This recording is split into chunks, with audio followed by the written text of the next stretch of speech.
बिस्मिल्लाहिर्रहमानिर्रहीम। My dear students, अस्सलाम वालेकुम। आप देख रहे हैं math with Yasir Irfan. Dear students, 7.5 exercise question number 10 शुरू करने जा रहे हैं। डियर स्टूडेंट्स, ध्यान में रखिएगा, सेकेंड ईयर की हमने अलग से प्लेलिस्ट बना रखी है। हमने जितने चैप्टर्स अपलोड किए हैं आप सीक्वेंस के साथ उनको विजिट कर सकते हैं, आप उनको देख सकते हैं। इसके अलावा कोई ऐसी सजेशन जो आप समझते हैं कि और बेहतरी हो सकती है तो आप मुझे इनबॉक्स कीजिएगा, व्हाट्सएप पे मैसेज कीजिएगा, तो इंशाल्लाह हम कोशिश करेंगे कि और वीडियोस को बेहतर किया जा सके। आइए डियर स्टूडेंट्स, क्वेश्चन नंबर 10 की तरफ चलते हैं। कह रहा find the angle of the triangle और टू वर्टिसेस आर गिवन। तो हम लेट कर लेते हैं, ये ए आपको दिया हुआ है 1 2, बी आपको दिया हुआ है 3 4 और सी आपको दिया हुआ है 2,5। तो ये हमारे पास ए बी सी आ गया। तो अब हम क्या निकालते हैं, हम पहले निकाल लेते हैं स्लोप ऑफ ए बी, फिर हम निकाल लेते हैं स्लोप ऑफ बी सी और फिर हम निकाल लेते हैं स्लोप ऑफ ए सी। तो पहले हम 3 स्लोप्स निकाल लेते हैं, उसके बाद फिर हम देखेंगे कि किसको पहले रखना है किसको बाद में रखना है। या फिर हम लेट कर सकते हैं एक और चीज़, और वो क्या कि M1 भी the slope of A B, M2 be the slope of BC and M3 be the slope of AC। तो हमने क्या कर दिया, अब तीनों ग्रेडियंट्स निकाल लेते हैं। तीनों ग्रेडियंट्स निकाल लेंगे तो उसके बाद फिर हम फर्दर बात करेंगे कि स्लोप एंगल कैसे आएगा। ठीक है, तो पहले हम M1 निकाल लेते हैं। आपको याद होगा formula y2 minus y1 divided by x2 minus x1। तो ये हो गया M1 x1 y1 x2 y2। तो बड़े ध्यान से इसको हम करते हैं इंशाल्लाह। तो आप देख रहे हैं स्टूडेंट्स कि हमारे पास M1 की वैल्यू आ गई, ये हो गया 2/2। तो पहला ग्रेडियंट हमारे पास आ गया 1। अब M2 निकाल लेते हैं। तो हमने क्या कहा, M2 is the slope of BC। तो ये हो गया 5 - 4 2 - 3।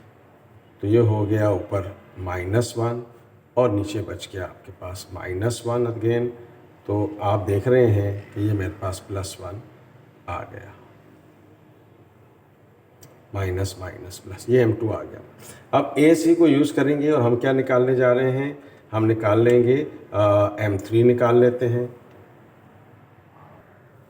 ओके स्टूडेंट्स, तो अब हम M3 कैलकुलेट करते हैं। तो M3 क्या है, M3 is the slope of AC। तो ये हो गया 5 - 2 2 - 1, 5 - 2 2 - 1। तो ये मेरे पास M3 आ गया। ऊपर आपके पास बच गया 3 और नीचे बच गया 1। तो डियर स्टूडेंट्स, मेरे पास M3 आ गया 3। ओके स्टूडेंट्स, तो ये देखिए, थोड़ी सी करेक्शन कर लीजिएगा। अब 5 - 4 क्या बचेगा, 1 बचेगा। मैंने -1 लिख दिया था। तो अब ये आ गया -2। अब यहाँ देखें, M1 है 1 और M2 है -1। इन दोनों को मल्टीप्लाई करें तो -1 आता है। तो उसका मतलब है कि ये दो लाइंस आपस में क्या है, परपेंडिकुलर। तो इस पर हम बात करते हैं। पहले हमने M3 निकाला आपके सामने। अब आप देखिए स्टूडेंट्स, जो मोस्ट इम्पॉर्टेंट पॉइंट है कि हम डायग्राम बनाएंगे तो हमने एंगल्स को फाइंड करना है। तो अब आप देखें कि M1 किसका स्लोप है, मैं यहाँ आगे लिख देता हूँ, स्लोप ऑफ AB। M2 किसका स्लोप है, स्लोप ऑफ BC। अब इन दोनों में कॉमन क्या है, B। तो इसका मतलब क्या हुआ कि जो राइट एंगल ट्रायंगल बन रही है, इस राइट एंगल ट्रायंगल में B जो है पे 90 डिग्री बन रहा है। हमें कैसे पता चला कि ये परपेंडिकुलर है, क्योंकि यहाँ देखें M1 और M2 इन दोनों को मल्टीप्लाई करें तो रिजल्ट क्या आ रहा है, -1 आ रहा है। तो जब दो ग्रेडियंट्स का प्रोडक्ट -1 आ रहा हो तो वो लाइंस आपस में परपेंडिकुलर होती हैं। तो जब लाइंस परपेंडिकुलर होती हैं तो इसका मतलब उनके दरमियान एक 90 डिग्री का एंगल होगा। तो इसका मतलब क्या हुआ कि अगर मैं इस ट्राइंगल को बनाना चाहूँ, देखिए इधर, तो फिर हम B को यहाँ लिखेंगे। अब बाकी आगे आपकी मर्जी है, ऊपर लिखे नीचे लिखे, उसी को पार्टी पड़ता। इसकी ज़रूरत क्यों पेश आई, क्योंकि हमने एंगल्स को फाइंड करना है। तो अब एंगल B तो हमें मालूम हो गया कि ये एंगल B क्या है, 90 डिग्री है। तो अब हमने B को क्या कह दिया, ये 90 डिग्री एंगल है। ठीक है, तो अब आइए हम देखते हैं तो अब आप देखें स्टूडेंट्स कि हमने ऐसा क्यों किया। आप देखें एंगल बी पे तो 90 डिग्री आ गया, तो आपने कहा एक एंगल तो डायरेक्ट पता चल गया कि एंगल बी क्या है, 90 डिग्री। अब आपके पास ए बी स्लोप क्या था, 1 था, 1 था, यस। फिर बी सी का स्लोप आपने क्या निकाला था, -1। फिर ए सी का स्लोप ये आपके सामने है, 3 हमने निकाला। तो अब देखें एंगल बी तो आपने निकाल लिया, अब एंगल ए और सी निकालना है। तो अब आप देखें कि आपने क्या करना है कि आपने एंगल को क्लॉकवाइज या एंटी क्लॉकवाइज एरोस बना लें ताकि आपको फाइंड करने में आसानी रहे। ये हमने इसको यूँ ले लिया, ये एरो लगा लिया, ठीक है ना। अब देखिए ये एरो की डायरेक्शन सेम है। तो अब इस एरो की डायरेक्शन सेम है, तो जो हेड की तरफ स्लोप होगा उसको पहले लिखेंगे, जो टेल की तरफ स्लोप होगा उसको हम बाद में लिखेंगे, ये ख्याल रखिएगा, ठीक है। तो अब मुझे अगर फर्ज कर लें कि टेंजेंट एंगल ए चाहिए, टेंजेंट एंगल ए चाहिए, तो अब आप देखें कि इसको मैंने कहा कि ये M1 था, इसको मैंने कहा कि ये M2 था, इसको मैंने कहा कि ये M3 था। तो फिर अब M3 पहले आएगा, M1 बाद में आएगा, डिवाइडेड बाय 1 + M1 M3। तो अब आप देख रहे हैं कि एंगल ए फाइंड करने के लिए ए बी और ए सी साइड्स यूज़ हो रही हैं। तो इसका मतलब इसके अंदर 2 स्लोप्स आ रहे हैं, एक M1 इन्वॉल्व हो रहा है और एक M3 इन्वॉल्व हो रहा है। तो पहले कौन सा रखेंगे, बाद में कौन सा रखेंगे, इसमें आप पढ़ने की ज़रूरत नहीं है। आप एरोस लगा लीजिए और एरोस की डायरेक्शन डिफाइन कर दें सेम। अब देख रहे हैं आपके दोनों की डायरेक्शंस एक ही डायरेक्शन में है, ठीक है ना। तो अब हेड की तरफ जो स्लोप होगा उसको पहले रखेंगे, जो टेल की तरफ स्लोप होगा उसको बाद में रखेंगे, तो आपके पास एंगल आ जाएगा। तो ये मेरे पास M3 आ गया 3 और M1 कितना है 1, तो ये हो गया 1 + 1 × 3, तो हमारे पास आ गया 2, 3 × 1 = 3। तो एंगल ए मेरे पास आ गया 2/4 यानी कि 1/2। तो आप देख रहे हैं डियर स्टूडेंट्स, तो मेरे पास एंगल आ गया टेंजेंट इनवर्स 1/2। तो एंगल ए आ गया आपके पास, तो ये हो गया जनाब टेंजेंट इनवर्स 1/2। कैलकुलेटर से आपके पास आंसर आ जाएगा 26.56 डिग्रीज। ये मेरे पास आ गया एंगल ए। अब देखें बी तो आपका डायरेक्ट आ गया था क्योंकि इस पर राइट एंगल था। ए मैंने निकाल लिया, a + b + c = 180 डिग्री, तो वो फार्मूला भी लगा सकते हैं, या फिर आप ये फार्मूला भी लगा सकते हैं जो हम करने जा रहे हैं। तो इससे भी आप इसको आंसर को कैलकुलेट कर सकते हैं। तो अब आप देखें कि एरो इस तरफ है तो ये स्लोप पहले आएगा, यानी कि M2 पहले आएगा। हेड इधर है तो इसका मतलब है कि M3 जो है वो बाद में आएगा, ठीक है। तो ये आपको आसानी हो जाएगी जब भी आपने ट्राइंगल के एंगल को फाइंड करना हो। तो अब आप देखें डियर स्टूडेंट्स, मुझे क्या चाहिए, एंगल सी चाहिए। तो एंगल सी में ए सी और बी सी साइड इन्वॉल्व हैं। तो ये बी सी स्लोप क्या है, M2, और ए सी स्लोप क्या है, M3, divided by 1 + M2 M3। तो ये मेरे पास इसका एंगल आ जाएगा। तो M2 हमारे पास क्या है, -1 माइनस ये 3 दिया हुआ है आपको, 1 + -1 and 3। तो ये मेरे पास टेंजेंट सी आ गया -4 and 1 -3। तो ये मेरे पास टेंजेंट सी आ गया -4/- माइनस इससे कैंसिल हो जाएगा। तो एंगल सी किसकी इक्वल हो गया, क्या बच गया मेरे पास 2। तो ये मेरे पास आ गया 63.43 आंसर आ गया। तो आपने देखा है स्टूडेंट्स कि हमने किस तरह से 3 एंगल्स को कैलकुलेट किया है। बस इसमें ये याद रखना है कि जब आप एंगल्स निकालने जा रहे होते हैं तो आप एरोस लगा लिया करें, उनकी डायरेक्शन सेम होनी चाहिए। अगर क्लॉकवाइज है तो सारे क्लॉकवाइज हों, एंटी क्लॉकवाइज है तो सारे एंटी क्लॉकवाइज हों, ये ख्याल रखना है। फिर उसके बाद हेड की तरफ जो स्लोप होगा उसको हम पहले ले लेंगे। आइए अगले क्वेश्चन पे चलते हैं। सेम सिचुएशन ऑलमोस्ट है, 3 साइड्स 3 वर्टिसेस गिवन है, एंगल निकालना है। ए बी सी यहाँ पहले से दिया हुआ है, तो हम लेट कर लेते हैं M1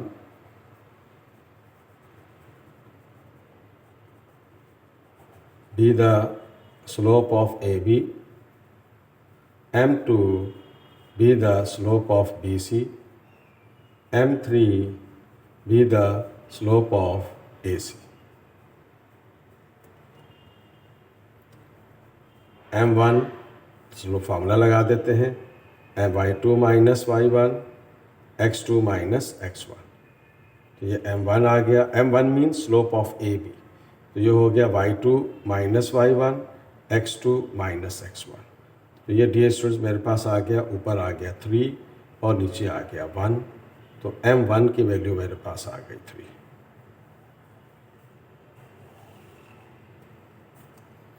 And this is here M2 be the slope of BC. So this is B and this is C. तो ये हो गया -1 माइनस 5 -1 माइनस 4।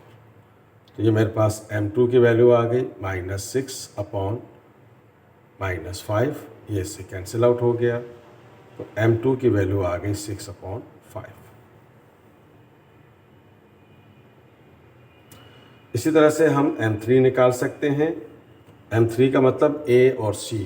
तो ये हो गया -1 -2 और ये हो गया -1 -3। तो ऊपर बच गया -3 और नीचे बच गया आपके पास -4। तो ये हमारे पास इसका रिज़ल्ट आ जाएगा। M3 आ गया 3/4। तो आप देख रहे हैं डियर स्टूडेंट्स कि हमारे पास तीन स्लोप्स आ गए। M1 आ गया, M2 आ गया, M3 आ गया। अब इनको हमने क्या करना है, स्लोप एंगल्स निकालने हैं। तो पहले हम ट्राइंगल बना लेते हैं। आप देख रहे हैं कि M1 M2 M3 इनमें से कोई भी ग्रेडियंट ऐसा नहीं है जिसको मल्टीप्लाई करें तो -1 आए। इसका मतलब ये है कि जो एंगल्स हम निकालने जा रहे हैं उनमें 90 डिग्री का एंगल नहीं होगा। ये पहचान याद रखिएगा। ओके स्टूडेंट्स, तो ये हमने एक ट्राइंगल बना ली ABC, इनके स्लोप्स लिख दिए। तो अब आप देखें स्टूडेंट्स कि हमने क्या कहा था आपसे, हमने ये कहा कि आपने head and tell rule head बना देने, टेल्स बना देना है एंटी क्लॉकवाइज या क्लॉकवाइज, ये आपकी मर्ज़ी, लेकिन सब की डायरेक्शन एक ही साइड में होनी चाहिए। अब आप देख रहे हैं कि मैंने तीनों एरोस लगा दिए। अब इन तीनों एरोस की सेम डायरेक्शन है। अगर आप गौर से देख रहे हो, आप देखें, बस ये ख्याल रखना है कि आप क्लॉकवाइज दे रहे हैं तो सारे क्लॉकवाइज होने चाहिए, और अगर एंटी क्लॉकवाइज दे रहे हैं तो आप सारे के सारे फिर एंटी क्लॉकवाइज होने चाहिए। एरोज की बात कर रहा हूँ। अब इससे फ़ायदा क्या होगा कि जो हेड की तरफ स्लोप है उसको पहले लिखेंगे, जो टेल की तरफ स्लोप होगा उसको हम बाद में लिखेंगे। तो स्लोप ऑफ ए बी हमने निकाला 3, स्लोप ऑफ बी सी हम निकाल चुके 6/5, स्लोप ऑफ ए सी हमने निकाला 3/4। तो मुझे अगर एंगल ए चाहिए, तो अब आप देखें स्टूडेंट्स, एंगल ए का मतलब ए बी और ए सी के दरमियान जो एंगल बन रहा है, तो फिर इसमें हेड इस तरफ है तो M3 पहले आएगा -M1 बाद में आएगा। बस ये चीज़ का ख्याल रखना है, बाकी तो आगे पीछे हो जाए तो उससे कोई फ़र्क नहीं पड़ता। तो ये हो गया डियर स्टूडेंट्स हमारे पास M3 -M1। तो M3 आपको दिया हुआ है 3/4 और M1 आपको दिया हुआ है 3।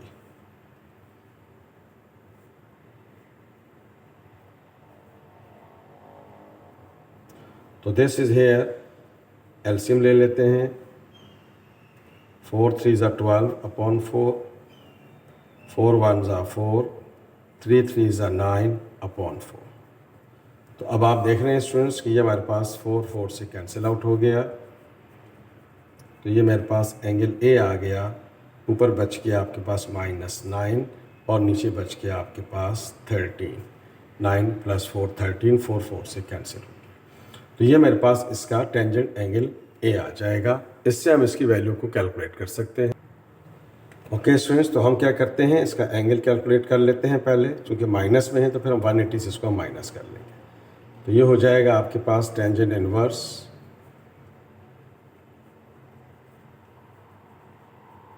तो टेंजेंट इनवर्स आपके पास आ गया 34.69। 180 से माइनस कर देते हैं, माइनस हो रहा है एंगल, चूँकि माइनस आ रहा है तो इसलिए 180 - 34.69 माइनस कर देंगे इसको।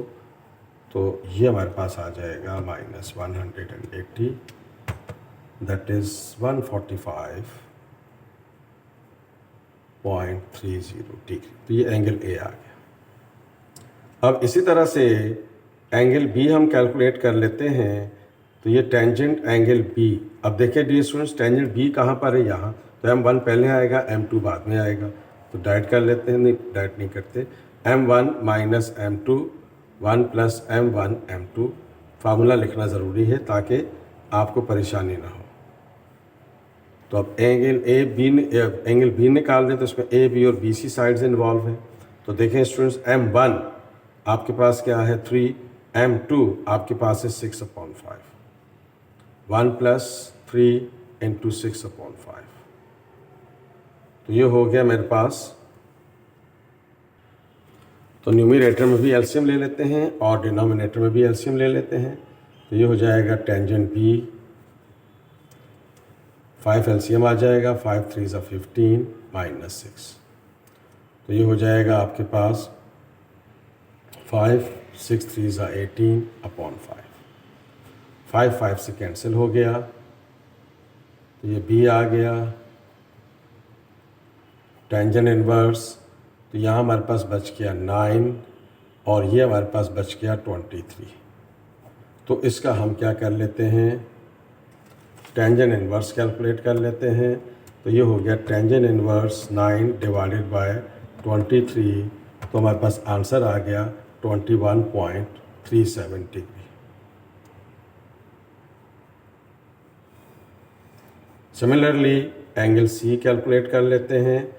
तो एंगल सी में कौन से स्लोप्स इन्वॉल्व हैं, M3 M1 sorry M2 M3। तो M2 पहले आएगा और M3 बाद में आएगा, 1 प्लस M2 M3। ये फार्मूले का लिखना ज़रूरी होता है, इस चीज़ को आपने ध्यान में रखना है। तो अब just we have to put the values here dear students. तो ये मेरे पास आ जाएगा सी। तो M2 क्या है हमारे पास 6/5। M2 हमारे पास क्या है 6/5 और M3 हमारे पास क्या है 3/4। तो ये हो जाएगा आपके पास, मल्टीप्लाई कर देते हैं इसको।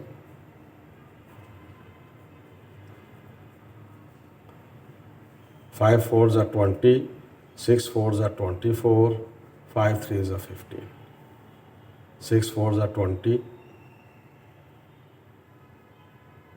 6 3 = 18/20. तो just take out the LCM in the denominator and in the numerator as well. तो देखें स्टूडेंट्स, ये हो गया हमारे पास 20 से कैंसिल हो गया। तो ये हो गया टेंजेंट सी। तो ये 45 में से 24 में से आपने 15 को माइनस कर दिया। तो 24 में से जब हम 15 को माइनस करेंगे तो 9 बच गया और ये हो जाएगा हमारे पास 38। तो ये मेरे पास आ गया C = tangent inverse 9/38। Tangent inverse 9/38। ये हो जाएगा आपके पास C = 13.32 डिग्रीज। तो आपने देखा स्टूडेंट्स कि हमने किस तरह से 3 एंगल्स को कैलकुलेट कर लिया। अगर एंगल माइनस आ जाता है तो उसको आपने फिर ध्यान में रखना है कि आपने उसको दोबारा से अरेंज करना होगा 180 के साथ सॉल्व करके। आइए स्टूडेंट्स अगले क्वेश्चन पे चलते हैं। Okay students, question number 12, that is the last question है। अब देखिए इस लास्ट क्वेश्चन में आपको डायरेक्ट स्लोप्स गिवन है। तो हम लेट कर लेते हैं कि ये M1 है, ये M2 है और ये M3 है। तो हमने ये लेट कर लिया। तो फिर हम लेट क्या कर लेते हैं कि हमें तो एंगल्स फाइंड करने हैं ABCD of the sides of the triangle. तो हम लेट कर लेते हैं, जैसे हमने शुरू में लेट किया था कि M1 क्या है, M1 be the slope of AB, ताकि आपको आसानी रहे एंगल फाइंड करने में। M2 be the slope of BC and M3 be the slope of AC। ये आपने ध्यान में रखना है। तो अब आप देख रहे हैं स्टूडेंट्स कि यहाँ दो स्लोप्स ऐसे हैं M2 और M3। अगर मैं इनको मल्टीप्लाई करूँ तो रिजल्ट -1 आ रहा है। तो इसका मतलब क्या हो गया कि M2 और M3 जो है ये आपस में परपेंडिकुलर लाइंस के स्लोप्स हैं। तो जब दो लाइंस परपेंडिकुलर हो तो इसका मतलब है कि उनके दरमियान एक एंगल 90 डिग्री का हो गया। तो जब राइट एंगल ट्राइंगल 90, जब ट्राइंगल में 90 डिग्री आ गया तो it become the right angle triangle. तो अब M2 क्या है, BC का स्लोप। M3 क्या है, AC का स्लोप। तो BC और AC में कॉमन क्या है, C। तो अब आप ट्राइंगल बनाएंगे, तो अब C पे 90 डिग्री बन रहा है, ये ख्याल रखेंगे। देखिए मैं दोबारा बताता हूँ, M2 ये है और M3 ये दोनों आपस में प्रोडक्ट -1 के इक्वल है। तो उसका मतलब इन दोनों से जो लाइंस बन रही हैं वो आपस में परपेंडिकुलर है। तो फिर M2 और M3, तो M2 BC का स्लोप है और M3 AC का स्लोप है। तो ये आपके पास C पे 90 डिग्री बन रहा है, जो अल्फ़ाबेट कॉमन होगा। तो ये हो गया हमारे पास। तो अब हमने M1 क्या कहा था, स्लोप ऑफ AB, और ये कितना दिया हुआ है 3। M2 क्या कहा था, स्लोप ऑफ BC, तो ये हमारे पास आ गया 1/2। और M3 क्या कहा था, स्लोप ऑफ AC, तो ये हो गया मेरे पास M3 -2। तो ये हो गया हमारे पास M1, और ये हो गया हमारे पास M2, और ये हो गया हमारे पास M3। तो similarly we have to repeat the same activity here. तो अब देखें, अगर मुझे अब दोबारा वही बात कर रहा हूँ कि आपने क्लॉकवाइज या एंटी क्लॉकवाइज बनाने हैं, लेकिन बनाने एक वक्त में एक ही, या तो क्लॉकवाइज सारे होने चाहिए या एंटी क्लॉकवाइज होने चाहिए। तो हेड की तरफ जो स्लोप होगा वो पहले ले लेंगे। तो अब आप देख रहे हैं कि C पे 90 डिग्री है, तो लिहाजा एंगल C तो आपके पास डायरेक्ट 90 डिग्री आ गया, इसको आगे जाने की ज़रूरत नहीं है। अब मुझे चाहिए टेंजेंट एंगल A। तो अब एंगल A में का मतलब क्या हुआ, AC और BC। तो हेड की तरफ स्लोप क्या है, M1, और ये हो गया मेरे पास M3। तो मेरे पास आ गया 1 + M1 M3। तो ये हो गया मेरे पास एंगल A। तो अब आप देख रहे हैं स्टूडेंट्स कि हमारे पास M1 कितना है, 3, और M3 कितना है, -2। तो ये हो गया आपके पास 3 × -2। तो ये मेरे पास आ गया angle A। Minus minus plus, 3 + 2 कितना हो गया, 5। 3 × 2 = 6 हो गया। तो ये मेरे पास आ गया 5/-5। तो ये मेरे पास आ गया -1। तो एंगल A जो है वो 45 डिग्री होता है या -45 डिग्री होता है, आपकी मर्ज़ी, उसको आप लिख सकते हैं, इससे कोई फ़र्क नहीं पड़ता। तो अब आप देख रहे हैं कि एंगल A 45 आ गया, तो फिर डियर स्टूडेंट्स एंगल B क्या होगा, वो भी 45 होगा, क्योंकि एक ट्राइंगल के अंदर तीनों एंगल्स का सम क्या होता है, 90 डिग्री होता है। तो लिहाजा इसका मतलब क्या हो गया कि आपको एंगल B भी निकालने की ज़रूरत नहीं है, आप डायरेक्टली इसके अंदर 45 डिग्री इस तरह से करके लिख सकते हैं, because angle A + angle B 90 degree की इक्वल होगा, क्योंकि ये ऑलरेडी 90 है, तो 90 + 90 180 होता है। ठीक है, तो आपके पास जो है ना ये 3 एंगल्स आ गए। तो डियर स्टूडेंट्स, आज की वीडियो में हमने 3 क्वेश्चंस आपके साथ शेयर किए हैं, और if you like this video please share it and subscribe my channel math with Yasir Arafat. Dear students, अगर कोई प्रॉब्लम हो तो आप मुझे व्हाट्सएप पे बताइएगा, वीडियो को और बेहतर कैसे कर सकते हैं इस बारे में भी आप मुझे मैसेज कर सकते हैं, ताकि हम बेहतर तौर पे और बेहतर की तरफ चीज़ों को लेके जा सकें। तो हमें याद रखिएगा। Thank you so much. अल्लाह हाफिज़।